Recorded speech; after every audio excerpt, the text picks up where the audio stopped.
Chapter 4. The New Good News. All great truths begins as blasphemies. George Bernard Shaw famously said that, and he was right.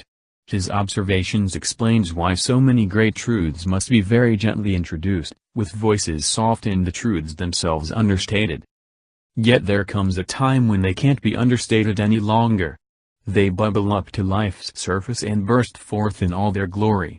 These are times of great moment of humanity, for it is through such bursting forth of great truths that humanity evolves. Take the idea that you can be happier than God. What a thought! What a concept! It's revolutionary. So a lot of people have been resisting it. For years they've been pushing against it, denying it, even making it wrong. Yes, people and, ironically, religions have been making it wrong to be even a little happy, much less happier than God. Well, maybe they haven't made it wrong to be happy, they've just made it wrong to do most of the things that make you happy. Many people believe that life was meant to have a lot of pain in it. Suffering should be offered up to God. It should be endured in silence. That earns you points in heaven. Our culture has so completely adopted this idea that some people don't want to be happy all the time. When you talk about how you can be happier than God, they become fidgety, uncomfortable. They warn that you're being unrealistic. You may even be trafficking with the devil. They will tell you that life was meant to be unhappy. Life is a trial. It's a school. No pain, no gain, and all that people in large numbers believe this. When you say to them that life was never meant to be unhappy, that no one has to be unhappy ever, they look at you cross-eyed. They don't know what to do with that.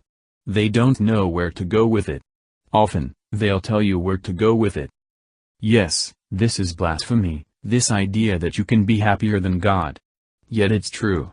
It is not too good to be true, it is too good not to be true. The good news is that you do not have to go through hell to get to heaven. Did you hear that? Let that be shouted from every rooftop. Let that be heard from every pulpit and lectern. Let the word go forth from this time and place. Happiness is your natural state of being, and you can occupy this space all of the time. You never have to be unhappy again. This does not mean that you'll never be sad again, but sadness and unhappiness are not the same thing. We're going to explore that here, as we look deeply at how you can be happy all the time.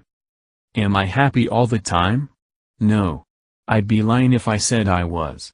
Am I happy more of the time than ever before? Yes. Do I really think I can be happy all of the time? Yes. And you can be, too. You can be happier than God. None of this involves materialism, or me-firstism. In fact, the formula doesn't work that way. The formula does allow you to create anything and everything you want. And I know that sounds like materialism, but once you know the whole formula, once you hear the unspoken truth in full, you'll be very clear. So let's start with a basic truth, and then we'll get to the truth behind the truth. The basic truth was given to you in the first 6 words of this book. Life was meant to be happy.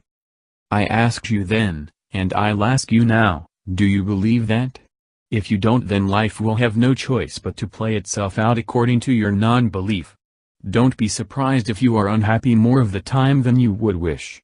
Yet if you believe that life was meant to be happy, it will be. Now you may be thinking, really? Then how do you explain all the pain in the world, and all suffering? Fair question. And before we're through here, you'll have an answer.